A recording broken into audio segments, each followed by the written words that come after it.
Если вы думали, что упустили свой шанс построиться по ДВИ, то шанс еще есть. Работаем без первоначального взноса, без поручителя, без залога на сумму до 9 миллионов рублей. А если вы воспользовались программой ДВИ, то самая выгодная ипотека на данный момент – это семейная. Сейчас наглядно рассмотрим два банка, в которых еще работает семейная ипотека.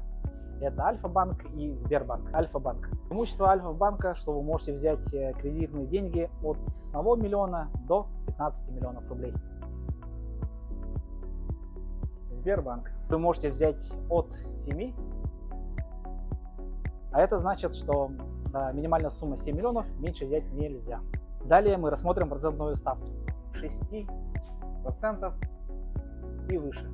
У Сбербанка 13,4%. Далее мы рассмотрим срок. Но здесь у них все одинаково, срок до 30 лет. Первоначальный взнос у них также одинаковый, от 20%. И сейчас рассмотрим самое главное, это ежемесячный платеж на 30 лет. У Альфа-банка мы рассмотрим 6 миллионов, а у Сбера самую минимальную сумму это 7 миллионов. Ставят у нас 36 тысяч рублей, 82 638.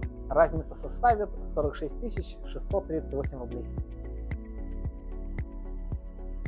А если у вас еще нет одобрения семейной ипотеки от Альфа-банка, скорее пишите нам, какая еще действует самые выгодные условия.